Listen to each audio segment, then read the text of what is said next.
uliyeketi mahali palipoinuka, ninakushukuru tena kwa wakati huu. Asante kwa ajili ya jioni hii Bwana, kwa yale ambayo unatamani kusema nasi Bwana. Nami nakaribisha uwepo wako wa Roho Mtakatifu mahali hapa Bwana. Uanze pamoja nasi na umalize pamoja nasi.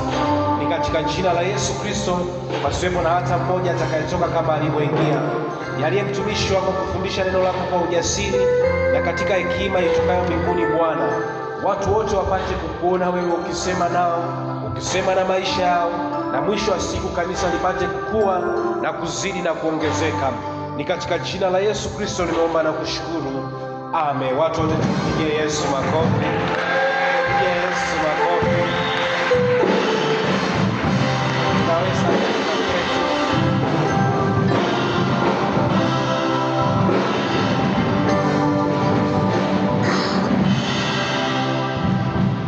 Tunaweza Kristo asifiwe, watu wa Mungu.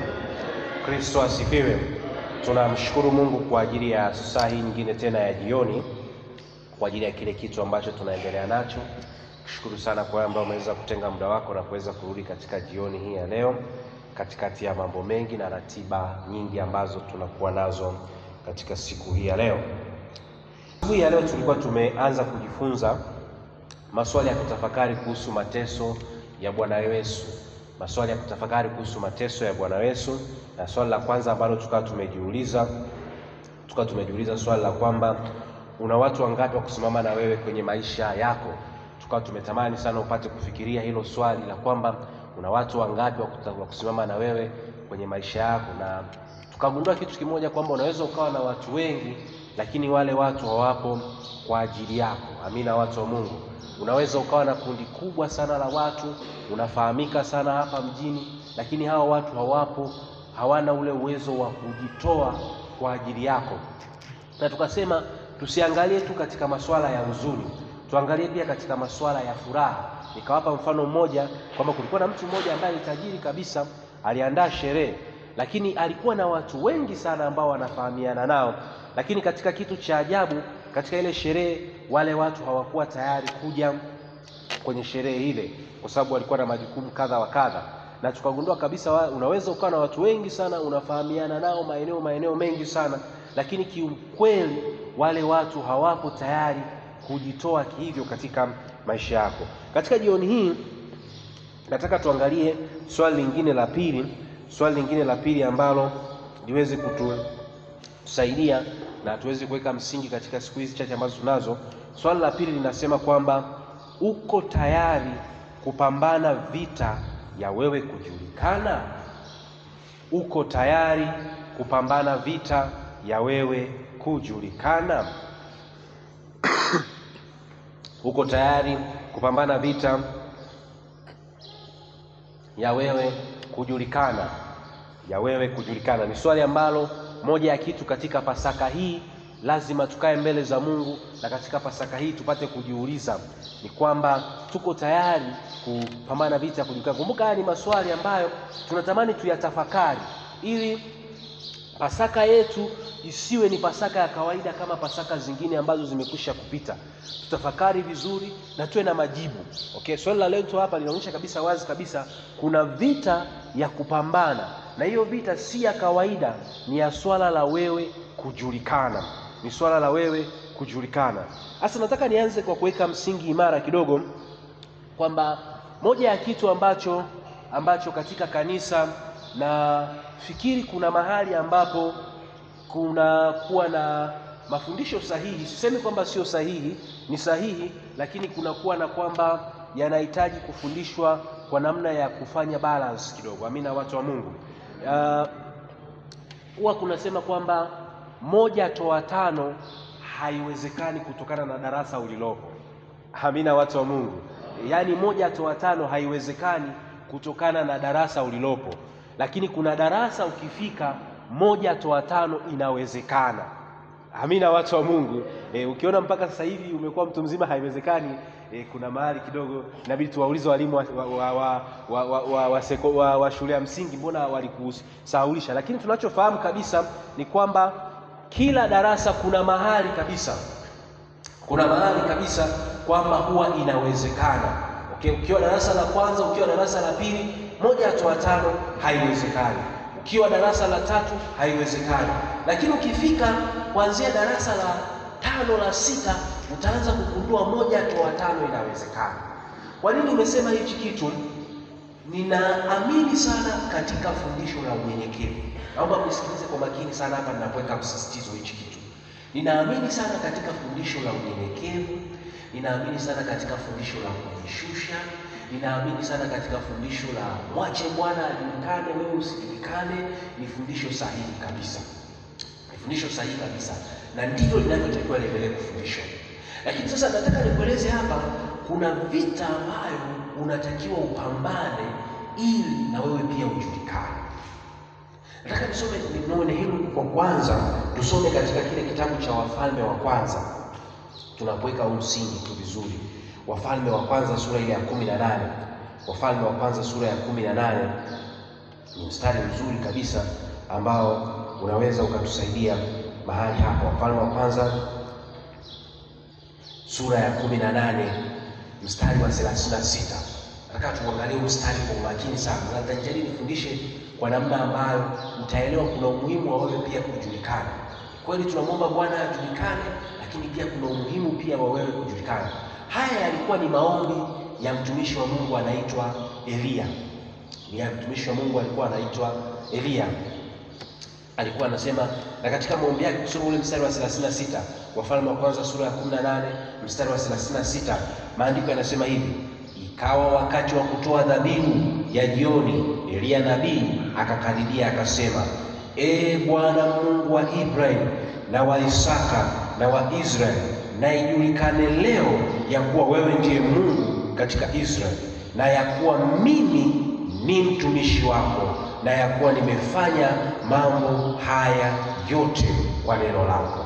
Kristo asifiwe, watu wa Mungu. Tunaona kitu cha ajabu sana katika maombi ya Elia.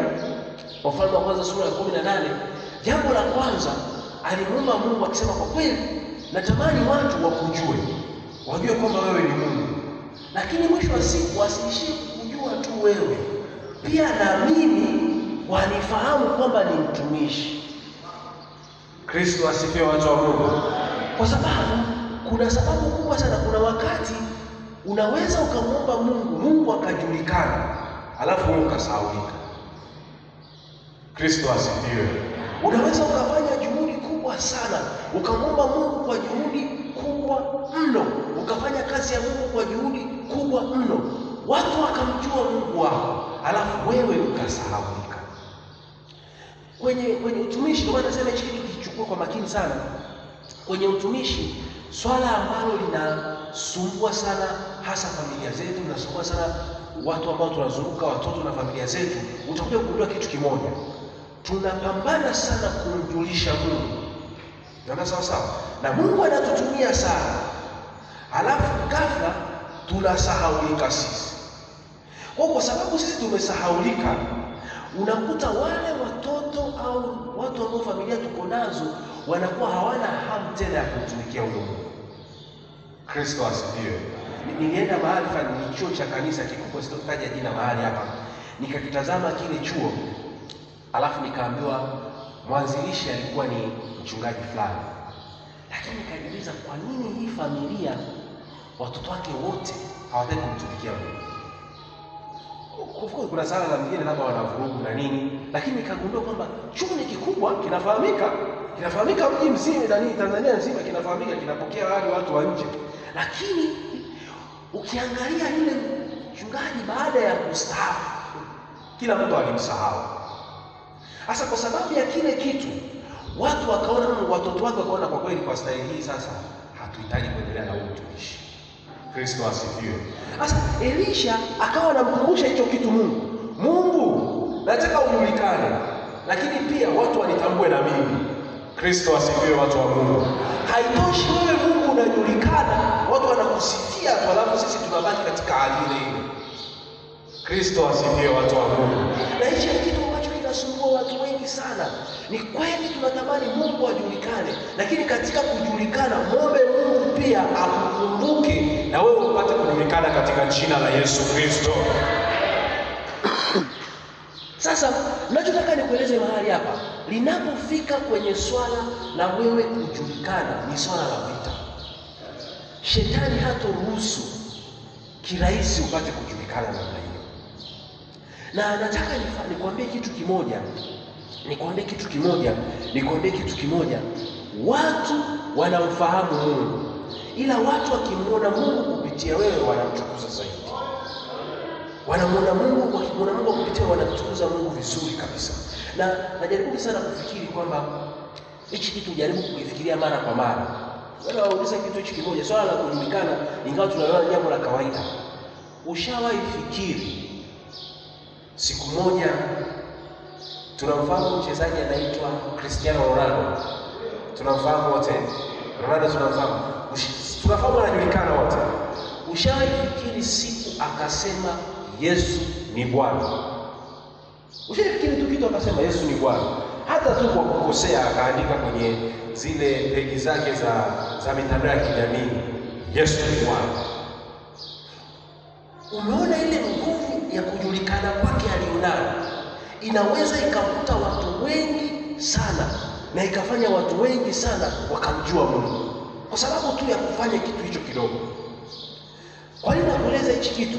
Ni muhimu, pamoja na kwamba tunamtumikia Mungu sana, tunatamani ajulikane, hakikisha na wewe pia umejulikana, kwa sababu ukijulikana wewe, watu wengi pia watamjua Mungu. Sasa nataka nikueleze kitu kifuatacho mahali hapa ambacho kinaweza kikakufahamisha.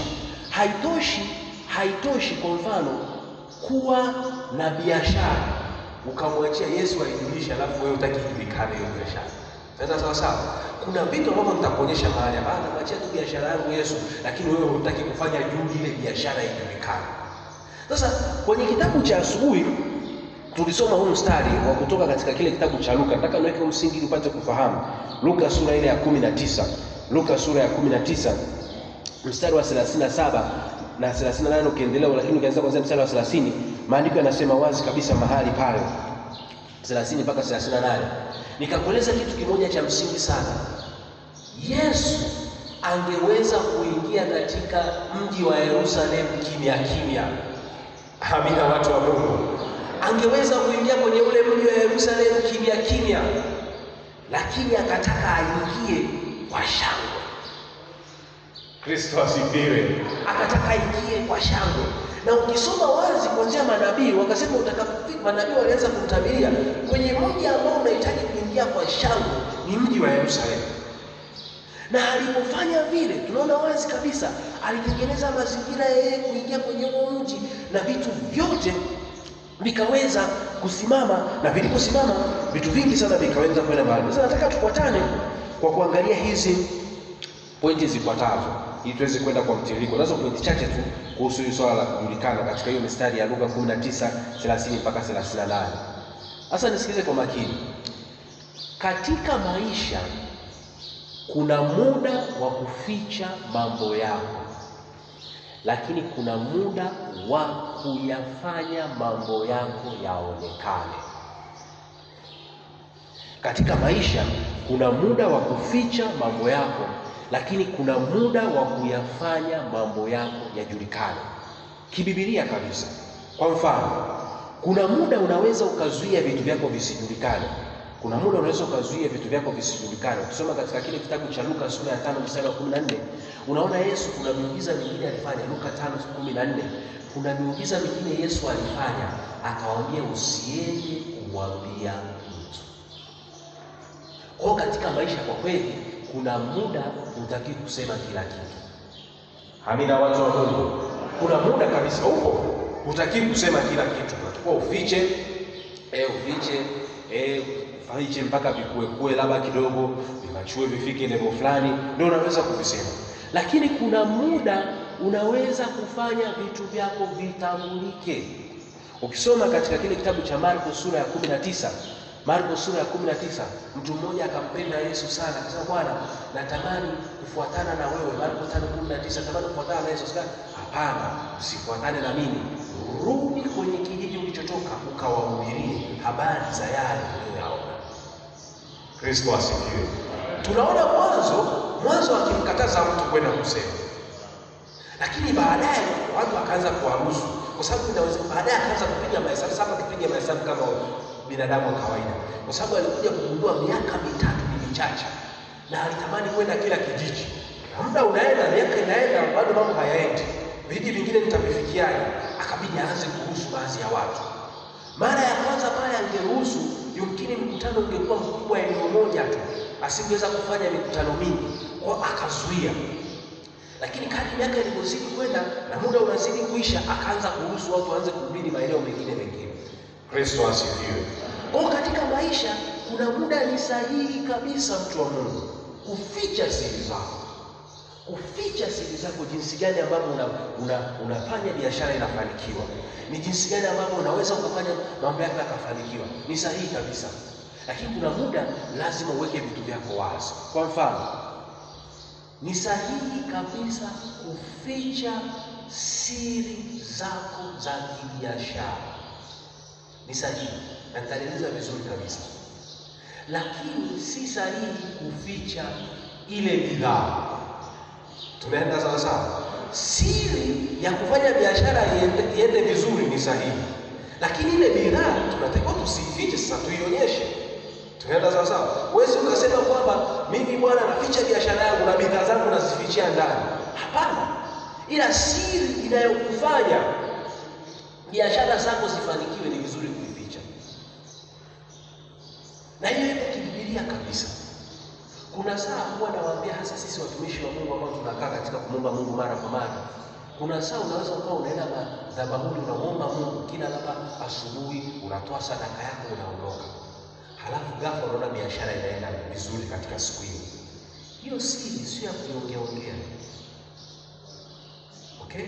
Kwamba mimi kila siku asubuhi huwa nakuja kanisani, naomba kidogo, natoa na sadaka. Nikifanya hivi, biashara inaenda. Sasa usianze kuogopa kuongea, jamani. Mimi kila siku nikienda nafanya hicho kitu. Tunaenda sawa sawa? Na hiyo ni Yesu anasema kabisa kuna vitu kwa kweli hivi fiche. Lakini zile bidhaa zako pale kwenye biashara, zile kazi zako pale kwenye biashara, ni vizuri sana zifanikiwe na zipate kujulikana. Kristo asifiwe. Umefanya kazi vizuri, ukaandika ripoti vizuri pale ofisini, ripoti yako vizuri pale ofisini, ni sahihi. Kuna muda ni kweli, kwa sababu uliomba Mungu ripoti yako ikawa vizuri, sio kwamba ilikuwa ni nzuri sana, ni kwa sababu uliweka kwenye maombi ikaonekana nzuri kuliko ripoti zingine. Lakini ni vizuri sana kufanya juhudi pia ikajulikana hiyo ripoti ameandika nani. Kristo asifiwe. Kristo asifiwe. Kufanya juhudi kabisa hiyo ripoti ameandika nani, kwa sababu mwisho wa siku inaweza ikatumika halafu watu wakakusahau. Inaweza ikatumika na ikaenda mahali ikafanya vitu vikubwa kabisa, halafu watu wote wakakusahau. Kwenye mfumo wa Tanzania sasa hivi, baada ya kuona watu wengi wanakiba hati miliki za watu mbalimbali, wameanzisha sheria ambayo inahusu hati miliki ya wazo lolote. Kwa sababu imekuja kujulikana kwamba mtu anaweza akawa na wazo la zuri tu kabisa, akawa nalo wazo, lakini hajalisajili popote. Ukiliongea hilo wazo, mtu mwingine akilichukua akaenda kulitekeleza, haudai chochote na hauliki chochote. Kwa sababu kufikia mahali hapo anaanza sheria hati miliki, maana yake ukiwa na wazo kabisa unaenda kulisajili. Bwana, hili ni wazo lako. Kristo asifiwe. Bwana, mimi kilimo changu nitafanya kwa namna hii. Unalisajili kabisa lile wazo. Kilisajili, wanakupa vile vibali vyote vinaenda. Mtumishi mmoja wa Mungu alikuwa pale Arusha, alikuwa anaeleza wazi kabisa, alikuwa amefunga na kuomba, Mungu akampa wazo la kupanda ndizi zilizo straight ambazo hazijajikunja. Unajua ndizi zinakuwa zimejikunja kidogo. Sasa akapewa wazo la kupanda ndizi ambazo zimenyoka. Sasa zile ndizi, Tanzania hawapendi ndizi zilizonyoka. Sio, ndio tumeshazoea kitu cha namna hiyo. Wanataka ndizi. Sasa lile wazo akajaribu kushirikisha mtu mwingine. Yule mtu mwingine kumbe ana maarifa zaidi, akalichukua lile wazo kaenda kulitekeleza. Na hizo ndizi zinauzwa nje ya nchi, haziuzwi Tanzania, zinauzwa nje ya nchi sana. Kuna nchi hawakubali ndizi zao zisiwe zimejikunja hata kidogo. Lakini wazo lilikuwa ni mtumishi wa Mungu kabisa, alikuwa nao. Lakini akaliongea kwa haraka, mtu aliye na akili akalidaka akaenda kulitekeleza. Kristo asifiwe watu wa Mungu. Kwa kuna muda kabisa kwa wewe kufanya vitu vijulikane na kuna muda wa vitu. Pointi ya pili katika hii Luka sura ya 19:30 mpaka 38 ambayo tunaweza kujifunza mahali hapo, kuna nguvu kubwa sana ya kuweka mipango madhubuti ya kutangaza bidhaa yako. Kuna nguvu kubwa sana ya kuweka mipango madhubuti ya kutangaza bidhaa ulionayo. Nimekueleza wazi na naendelea kurudia sana hapa. Yesu hakutaka kuingia Yerusalemu kimya kimya. Tunaenda sawa sawa? Ule ulikuwa ni mpango madhubuti. Hii siku ya matendo ilikuwa ni mpango madhubuti. Ndio maana nikakueleza wazi kabisa, wakati anaingia hawakuanza kushangilia watu wa kawaida. Baada watu wa kawaida wangeanza kushangaa, huyu jamaa anakuja na punda. Sio kitu cha kushangaza hicho cha kufanya mtu ashangilie. Maana yake kuna watu walikuwa wamepangwa kabisa, bwana mimi nitakuja na punda. Kristo asifiwe. Utakapokuja na punda nataka mshangilie ili tuweze kukamata mji huu, tuweze kumhubiri Yesu Kristo kwa juhudi. Na ndio maana watu waliofanya hiyo kitu cha kwanza ni wanafunzi wake, sio watu wa kawaida. Wale watu wa kawaida baada ya kuona kuna shangwe imefanyika mahali pale kwa muda mrefu, na wao wakajiunga mahali hapo. Maana ilikuwa ni mpango madhubuti kabisa ya Yesu ya kuuza ile bidhaa ya kukomboa ulimwengu kwa watu. Kristo asifiwe watu wa Mungu. Nasema Kristo asifiwe. Kwa kuna namna za namna hiyo ambazo lazima uweze kuwa nazo, uwe na mipango madhubuti kabisa ya kufanya bidhaa zako zijulikane. Watu wa Mungu, kama Yesu alitumia gharama kuweka mipango kazi ya kufanya huduma yake ijulikane, hata wewe lazima uweke mipango madhubuti ya kufanya biashara yako ijulikane, ya kufanya kazi unazozifanya ofisini zijulikane. Kristo asifiwe watu wa Mungu. Usiwe mnyonge tu kusema kwamba tunamwachia Bwana vitafanyika kwa wakati wake. No, kuna mipango madhubuti iliwekwa. Watu wanaweka mipango ya muda mrefu kabisa ya kufanya hivi vitu viweze kufanikiwa. Kristo asifiwe watu wa Mungu. Lakini pointi ya tatu ambayo tunaweza tukaangalia, baadhi ya mipango ya kufanya bidhaa zako zijulikane, baadhi ya mipango ya kufanya bidhaa zako zijulikane au vitu vyako vipate kujulikana. Sasa hivi ni ya kibibilia. Tunaiangalia ile Luka 19 mstari wa 30 mpaka 38 ambapo Yesu ndio siku ya mtende siku ya leo. Amina watu wa Mungu. Tunaona Yesu anaingia kwa shangwe, anaingia kwa vitu. Jambo la kwanza ambalo linaweza likafanya vitu vyako vikajulikana, jambo la kwanza tunaweza kuliona hapa ni kwa kufanya tamasha au hafla. Kristo asifiwe. Ni kwa kufanya tamasha au hafla. Vitu ambavyo kwenye ulimwengu wa huku duniani tunaviona ni vya kawaida sana wanavifanya, lakini hata sisi kama kanisa lazima tuweze kuweka juhudi katika hayo maeneo ili tuweze kufanya kujulikana. Kumbuka, tunapojulikana tunamfanya Yesu anajulikana zaidi. Tusipojulikana hata huyo Yesu wetu hajulikani. Amina watu wa Mungu. Kwa hiyo hapa kitu cha kwanza ni kwa kufanya tamasha. Tunaona wazi kabisa ukisoma katika ile Luka sura ya 19 mstari wa 37 mpaka wa 38, Luka 19:37 mpaka 38, maandiko yanasema hivi: hata alipokuwa amekaribia matelemko ya mlima Mzeituni, kundi zima la wanafunzi wake walianza kufurahi na kumsifu Mungu kwa sauti kuu kwa ajili ya matendo yote ya uwezo walioyaona, wakisema, ndiwe mbarikiwa mfalme ajaye kwa jina la Bwana, amani mbinguni na utukufu huko juu. Sasa kumbuka, hapa alikuwa anaingia Yerusalemu. Okay? Kwa jinsi ya kikawaida, kwa mfano huko mtaani ungeweza kusikia watu wakasema, bwana mimi sitamani kuingia eneo kwa lugha ya vijana, tusamee sana ile lugha ya vijana wanatumia, wanasema kwamba hatuwezi kuingia eneo bila vibe. Ushawahi kusikia vitu vya namna hiyo? Bila kuwa na kitu ambacho kanaonyesha ni kitu ambacho kipo. Yesu yeye mwenyewe hakutaka kuingia mahali kimya. Anataka pawe na kavuruvurugu, vibe fulani kidogo, kwa sababu ile vibe inavuta watu wapate kujifanya. Kwa hiyo kama umelima shamba lako, umevuna vizuri, ni vizuri sasa jamani, kujulikana ni gharama. Naomba niseme kitu kimoja. Nenda sawa. Lazima ufanye gharama ili uweze kujulikana. Kuna muda unaweza ukafanya kitamasha kidogo tu cha kuonyesha bidhaa zako ambazo unafanya. Kristo asifiwe. Kuonyesha bidhaa zako ambazo unafanya. Watu wakija wakiona kile kitu, watagundua kwamba kumbe kuna mtu anafanya kitu cha namna hii. Unakuwa umeteka attention, umeteka macho ya watu waweze kuangalia kile kitu unachokifanya. Lakini ukijifungia tu peke yako bila kupata hayo maarifa, watu hawatokujua. Na watu wataendelea kumjua Mungu, lakini wewe hawatokufanyeje kujua. Kumbuka mara ya kwanza nimekueleza Yesu anamjua, ila wewe sasa tunataka tumjue Yesu kupitia wewe. Kristo asifiwe, watu wa Mungu. Lakini kwa njia nyingine ni kwa kutumia watu mashuhuri. Kwa kutumia watu mashuhuri. Takuonyesha mistari yake hapa. Unataka bidhaa yako ipate kufahamika, unataka kipawa chako kipate kufahamika, unataka bidhaa yako ipate kufahamika, ni kwa kutumia watu mashuhuri. Sasa nikueleze kitu kimoja ambacho nimekiona katika muda mfupi ambao nimeuona. Watu mashuhuri mara nyingi wanaweza wasikupe hela haraka kwa wakati huo. Amina, watu wa Mungu.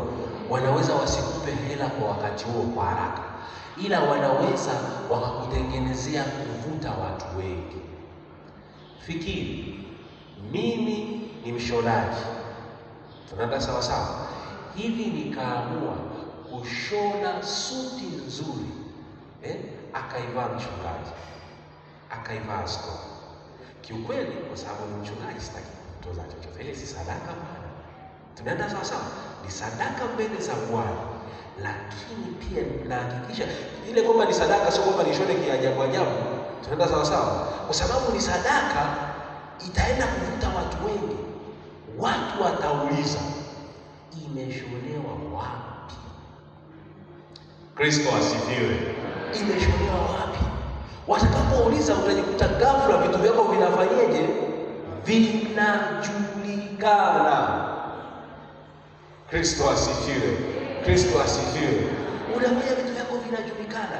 Na hii kitu mimi ninawapa kama mbinu. Wanapokuja, unaposikia labda kuna siku askofu anatembelea mshirika wetu anafanya nini au kitu chochote cha namna hiyo, jitahidi wewe kwa kutumia bidhaa yako kufanya kitu maalum kitakachomfikia.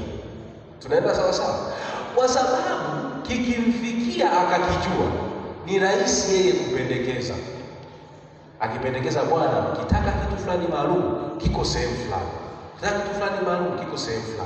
Sasa kwenye waandishi wa Biblia hawa mahali hapa, kuna mwandishi mmoja, yeye aliandika Biblia, aliandika kitabu chake, hakuandika kwa ajili ya watu wote. Aliandika tu kwa ajili ya mtu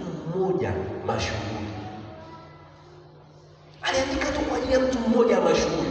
Hakuandikia watu wengine.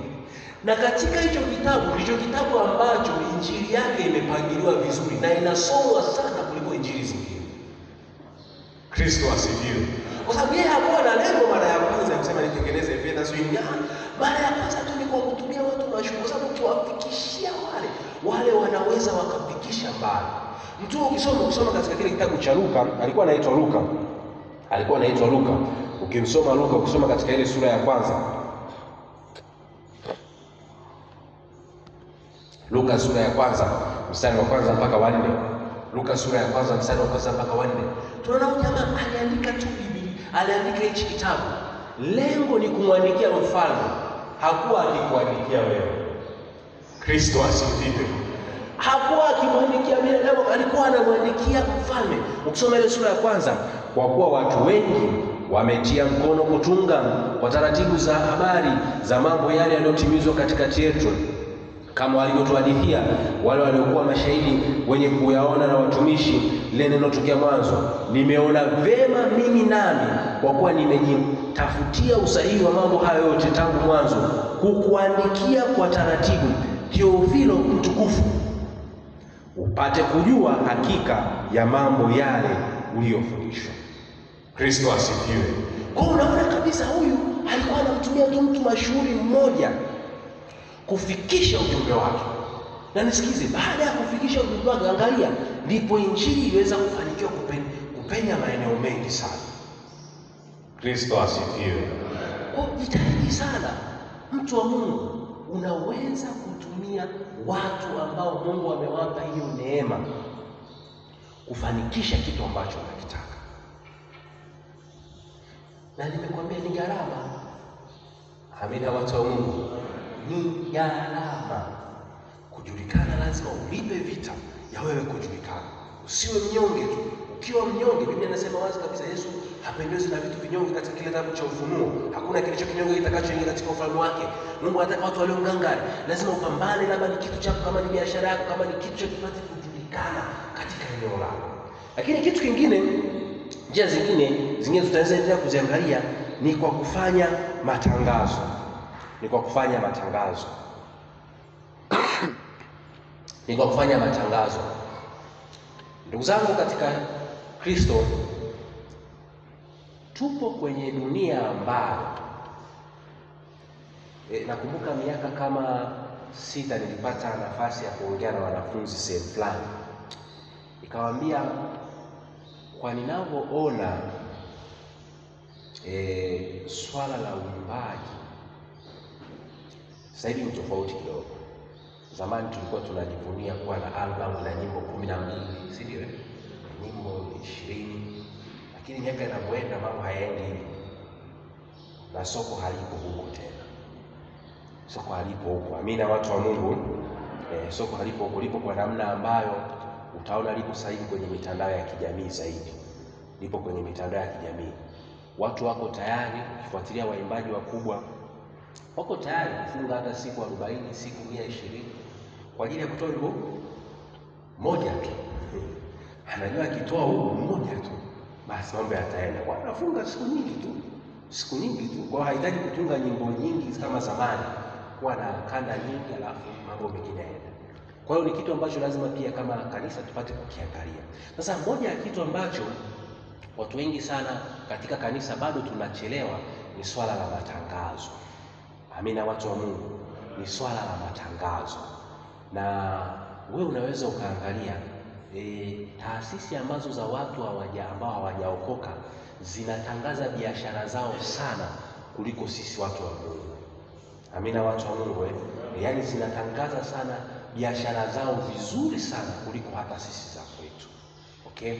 Sasa kibiblia nitaonyesha mistari kadha wa kadha ambao Yesu naye alifanya nayo kazi anapokwenda kuingia pale Yerusalemu, kwamba swala la matangazo ni swala la muhimu sana, na watu wengi saa zingine tunalichukulia kawaida, na ndio maana saa zingine linakuwa ni gumu.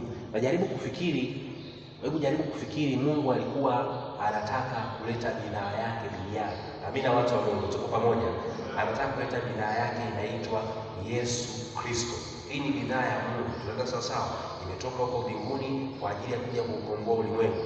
Lakini angalia Mungu alianza kuitangaza. Tunaenda sawa sawa. Hakupeleka bidhaa moja kwa moja, alianza kuitangaza. Utaanza kuona wazi kabisa wanainuka manabii sana. Nabii Isaya anatangaza bidhaa itakayokuja duniani miaka 600 kabla. Miaka 600 kabla. Kuna mtu atakuja Bwana atakayekomboa dunia, ataitwa mshauri wa ajabu, mfalme wa amani, Mungu mwenye nguvu. Miaka 600 kabla. Tunaenda sawa sawa. Tunaona Mungu anapofanya matangazo, watu wa Mungu.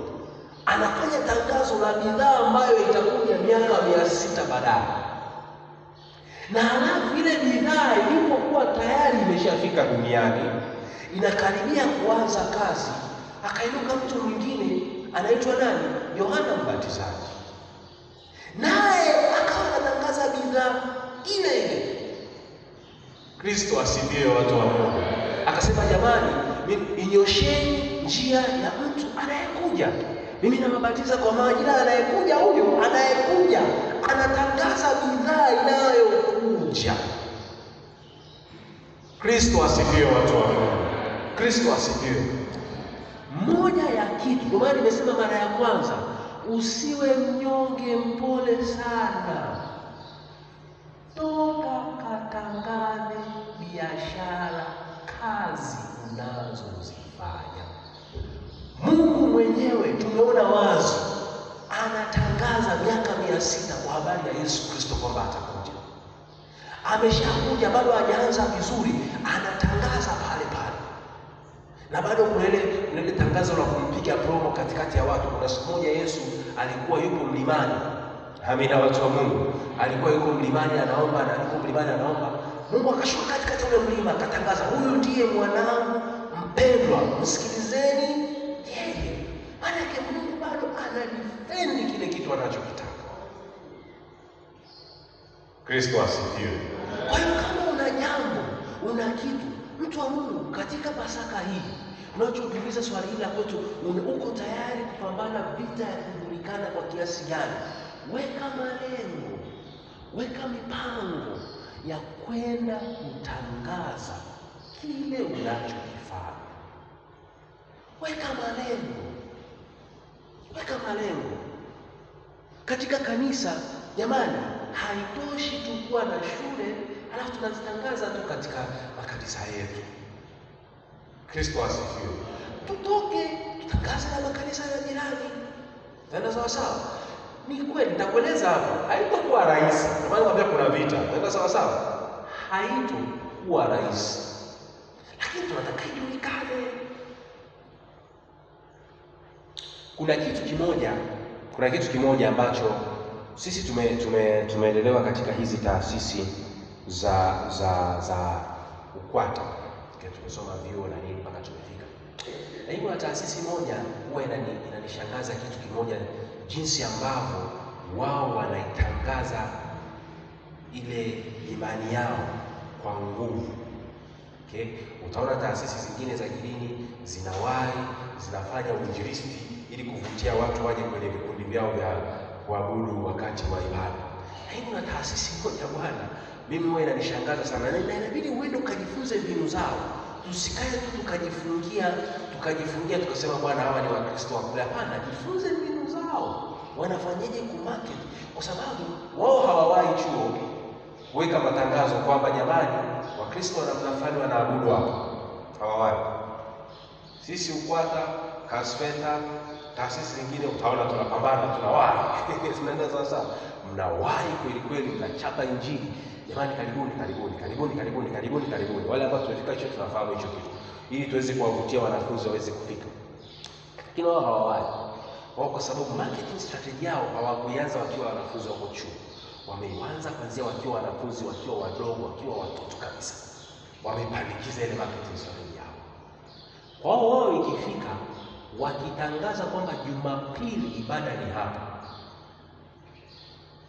Hawatatangaza vitu vingi. Jumapili ibada ni hapa. Kiongozi wa ibada anakuja. Unashangaa ambao hawakufanya mkutano wowote, hawakufanya marketing strategy yoyote ya kwenda kutafuta wanafunzi wakiwa wakubwa, wanapata watu wengi kuliko nyinyi ambao mmewahi. Hata sisi moja tu. Kumbuka UKWATA ni makanisa 13. Tumeenda sawa sawa 13. Wao wako peke yao. Kristo asifiwe, watu wa Mungu. Kristo asifiwe. Ni kwa sababu wameanza strategy mapema. Mungu ameanza kumarket miaka 600 nyuma. Miaka 600 nyuma. Na wao wanaanza tokea mtoto akiwa mdogo, wana market kile kitu. Wanakiingiza ndani ya moyo. Kiasi kwamba hata akiwa na miaka 20 akiwa chuo, wakikivuta tu kwa dakika moja, yule mtoto anakuja mwenyewe bila kutumia nguvu. Kristo asifiwe, watu wa Mungu. Kristo asifiwe. Kwa hiyo ziko vitu vingi sana ambazo ziko njia nyingi sana ambazo unaweza ukazitumia kwa ajili ya kutangaza bidhaa zako na vitu vingine. Siku zingine tutaendelea kuziangalia kadri ambavyo zinaendelea kuja. Sasa pointi ya 4 ambayo nataka uiangalie. Pointi ya 4 tunapata kuiangalia. Unapotaka kujulikana, jiandae kwa vitu vifuatavyo kutokea. Unapotaka kujulikana, jiandae kwa vitu vifuatavyo kutokea. Jambo la kwanza, jiandae watu kukukataa na kukuonea wivu. Jiandae watu kukukataa na kukuonea wivu. Tunasoma wazi kabisa katika ile Luka sura ile ya 19 Luka sura ile ya 19 mstari wa 39 mpaka wa 40. Luka sura ya 19 mstari wa 39 mpaka wa 40. Yesu yeye anafanya promo yake, anafanya namna ambavyo huduma yake inaweza ikaonekana vizuri pale katika mji wa Yerusalemu, lakini ghafla kuna watu wanainuka wanamkataa.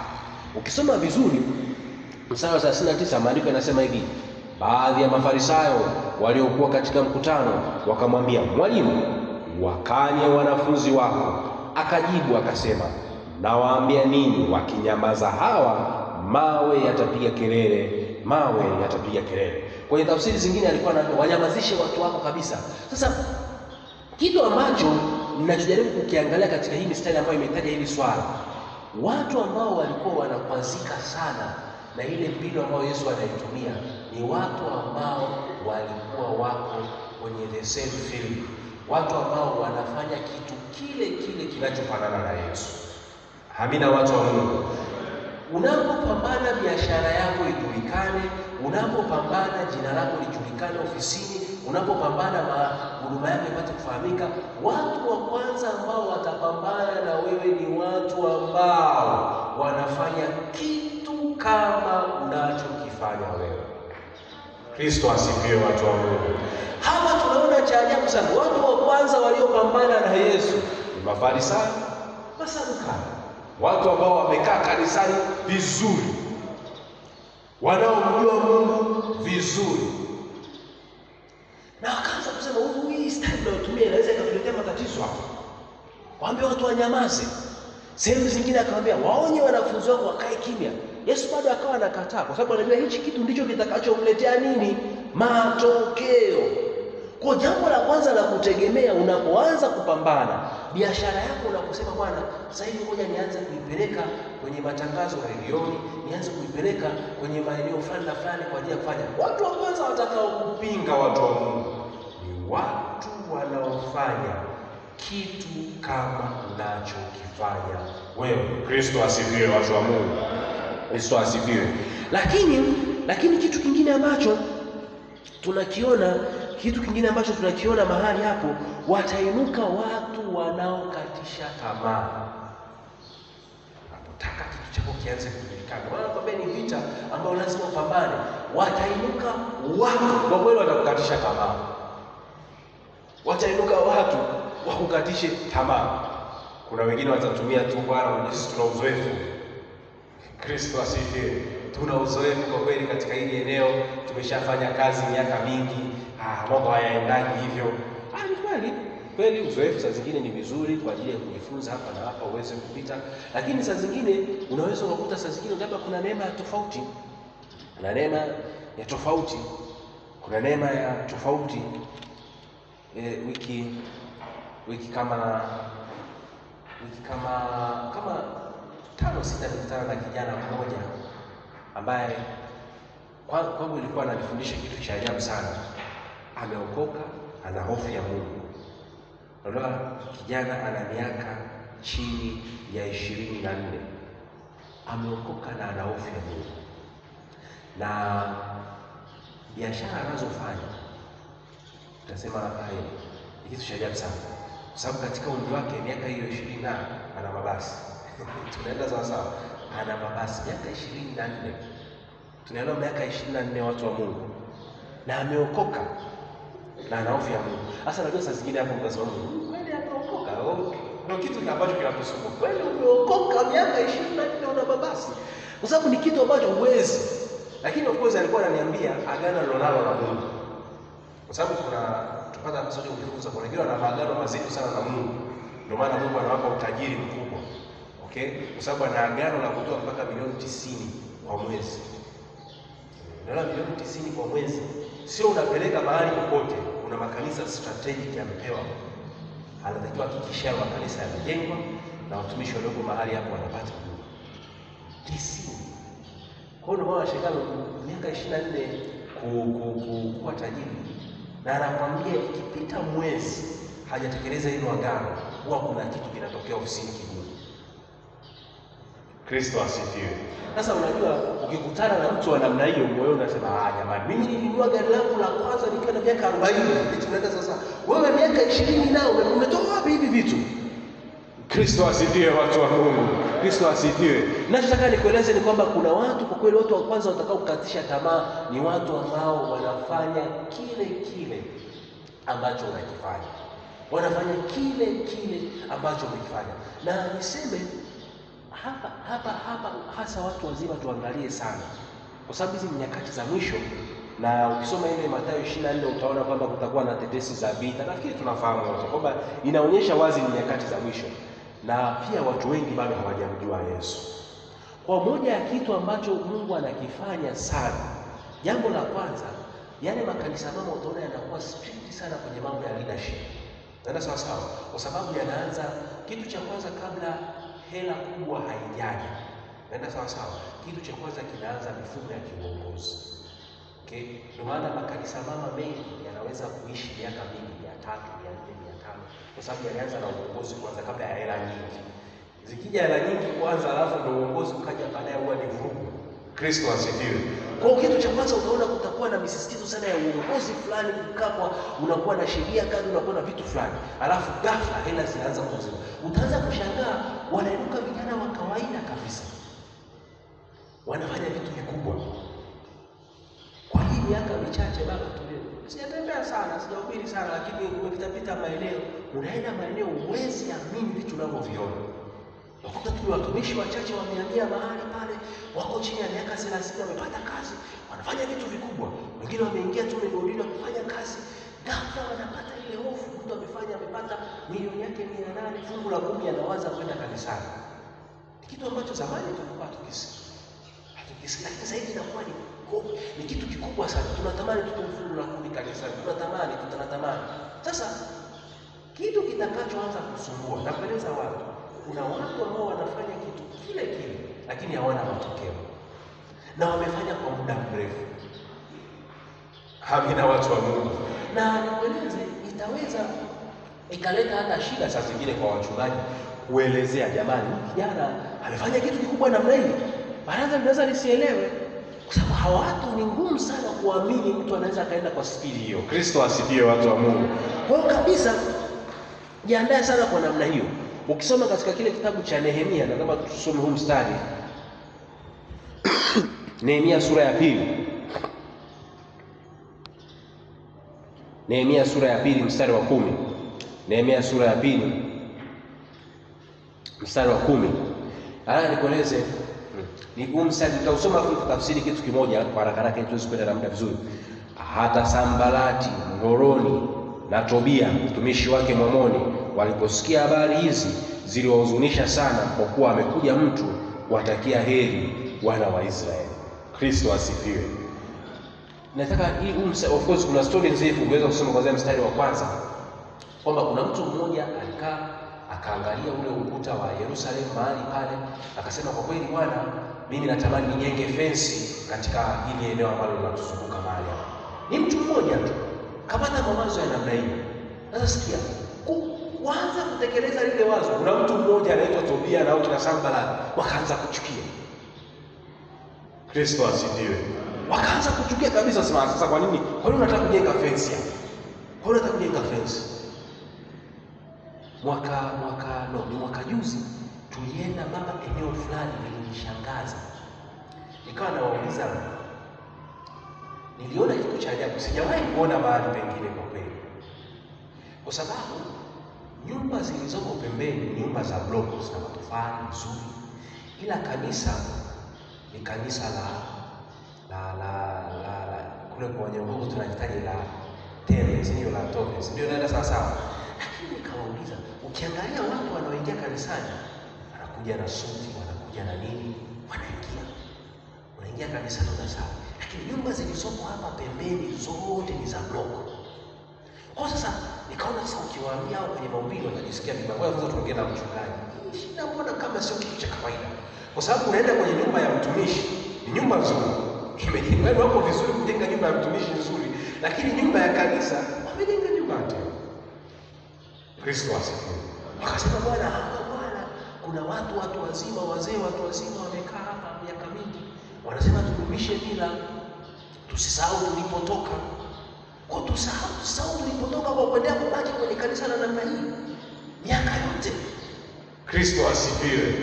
Kwa hiyo wako tayari nyumba zingine zote zijengwe mahali vizuri, lakini sio kanisa. Sasa kwenye huu mstari nimekusomea, yani kuna mtu yeye yupo, Kristo asifiwe, yani yuko tayari kanisa lisio na fence. Ila akiruka mtu mmoja akasema kwamba nijenge kanisa kwangu fence, anakasirika. Kwa sababu huyo ndicho kilichotokea. Mtu alitaka kujenga fence kuizunguka nchi ya Israeli, yeye akakasirika. Kristo asifiwe. Tukienda mbele utakuja kugundua saa zingine kinachowakasirisha watu huwa sio ndio yao, kuna roho nyingine iko ndani yao. Ndio maana usipambane nao kimwili. Na ndicho nichomwambia hata mchungaji mahali pale, hiki kitu si cha kawaida. Yaani watu wako tayari kuchanga kujenga nyumba ya mtumishi vizuri, kujenga mpaka nyumba ya parishota vizuri, lakini kanisa hadi ndani mweka matofali, tunakalia matofali. Hiki kitu sio cha kawaida, sio mara kawaida. Lakini utakuja kugundua kila alipokuwa akiinuka mtu, wanainuka watu. Sasa sisi ndio wazoefu wa mahali hapa, tumefanya huduma miaka mingi, hakuna kujenga kitu cha namna hiyo. Tukumbuke tulipotoka, enzi zetu sisi za ngoma za asili, hamna kuvuka, piga ngoma tu, hawajakuvuka kitu cha namna hiyo. Kristo asifiwe, watu wa Mungu. Kujiandaa sana kupambana vitu. Pointi ya 5 na ya mwisho, tuishie kwenye pointi ya 5 na ya mwisho. Pointi ya 5 na ya mwisho, watu wa Mungu, pointi ya 5 na ya mwisho. Tutatafuta siku tuweze kufanya maombi kwa muda mrefu zaidi ili tusifundishe sana. Pointi ya 5 na mwisho, jiandae kupambana kwa kumtumaini Mungu ili ushinde. Jiandae kwa kupambana, jiandae kupambana kwa kumtumaini Mungu. Jiandae kupambana kwa kumtumaini Mungu. Ndugu zangu, kujulikana kunahitajika. Amina, watu wa Mungu. Lakini unamhitaji Mungu sana katika hilo eneo. Unamhitaji Mungu sana. Na ni moja ya kitu ambacho lazima kiwewe ndani ya moyo wako. Hauwezi kujulikana bila kuwa na Mungu mahali fulani. Amina, watu wa Mungu. Haiwezekani kitu cha namna hiyo. Kwa lazima unapopambana uweze kabisa kumtumaini Mungu aweze kukupa ushindi katika hayo mahali. Maandiko yanasema katika Warumi 8:37. Warumi 8:37. Maandiko yanasema hivi, lakini katika mambo hayo yote tunashinda na zaidi ya kushinda kwa yeye aliyetupenda. Kristo asifiwe. Maana yake inapotokea vita ofisini ya jina lako lisitajwe mbele za wakuu, fahamu kabisa, wazi kabisa, katika mambo yote tunashinda na zaidi ya kushinda. Inapotokea katika biashara, watu wanakufanyia misengwe ili usishinde kujulikana, wanakufanyia misengwe ili biashara zako zisionekane mahali na mahali, fahamu hii, katika mambo yote tunashinda na zaidi ya kufanyaje? Ya kushinda. Sasa sikia, hatushindi kwa kukiri tu. Maana yake lazima tunapambana. Ahadi ni kwamba utashinda. Kwa lazima ufanyeje? Pambana. Lazima upambane. Lazima upambane. Lakini jambo lingine ambalo tutaendelea nalo kujifunza katika siku zingine, nimetamani kuweka kitu cha msingi sana, ni muombe Mungu akufundishe kupambana kimkakati. Muombe Mungu akufundishe kupambana kimkakati. Labda kama Mungu akinipa nafasi kesho nitaliongelea sana hili swala vizuri. Kwenye vita yoyote ya kujulikana lazima kuwe na mkakati ambao unatoka kwa Mungu. Sio rahisi hivyo, sio rahisi, kwa sababu ukipambana kwa akili zako unaweza ukaumia. Kuna vitu Mungu anaweza akakwambia wazi kabisa. Kwa mfano, ukisoma katika kitabu cha Waamuzi, nafikiri sura ya 6 mpaka ya 7, kuna Mungu alimweleza wazi kabisa Gideoni kwamba kinachosababisha familia yenu mnakuwa maskini na mnakuwa duni, hamjulikani, ni kwa sababu kuna Mungu fulani mnamwabudu. Nenda kaangushe ile madhabahu. Ukiangusha ghafla utajikuta wewe ndio kiongozi mkubwa katika hii familia. Kristo asifiwe. Sasa lazima Mungu akufundishe kimkakati. Upo kwenye eneo la biashara, unaona biashara zingine zinaenda, kwako haiendi. Kuna mkakati wa Mungu kutoa mahali hapo. Upo ofisini, unaona wengine wanapata safari, wewe upati. Tunaenda sawa sawa. Wale walio ofisini wanafahamu safari ni kitu muhimu sana. Wenzako wanapata safari, wewe upati. Kuna mkakati wa kupambana. Sasa hawezi kupambana tu kwa mikakati yote ambayo inatumika tu. Kuna mkakati wa kupambana.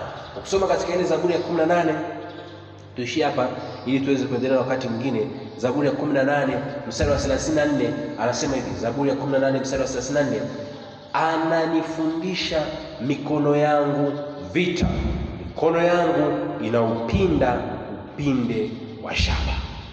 Kristo asifiwe. Anaifundisha mikono yangu vita.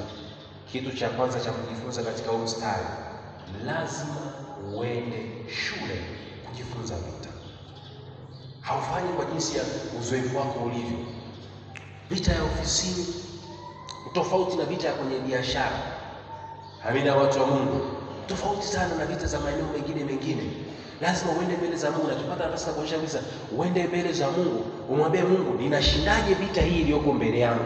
Ninashindaje hii changamoto iliyoko mbele yangu ya mimi kutokujulikana?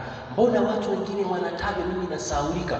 Mbona watu wengine wanataja mimi nasahaulika? Mbona watu wengine wanataja mimi nasahaulika? Nilikuwa naongea na mtu mmoja, alikuwa ananieleza, kilikuwa kinanishangaza sana hichi kitu. Akawa anasema yeye hakuna, inaweza ikaja barua inaomba labda walimu kwa ajili ya kwenda kufanya kazi fulani, lakini katika barua zote jina lake tu ndio litasahaulika. Ni kweli kuna saa Mungu anaweza kufanya usahaulike, nakubali, lakini akifanya kuna sababu. Lakini mwaka wa kwanza, mwaka wa pili, mwaka wa tatu, ni wewe tu unasahaulika. Lazima uingie katika maombi, ufanye vita. Amina, mtu wa Mungu, ufanye vita ili uweze kukumbukwa pia. Haiwezekani kwamba tuko watu wa Mungu, watu wengine wote biashara zingine zinachanua, mazao mengine yanachanua, mashamba mengine yanachanua. Ni la kwangu tu linapata changamoto. Lazima tuingie katika mbele za Bwana, tufanye vita ili tuweze kukumbukwa. Mpigie Yesu makofi watu.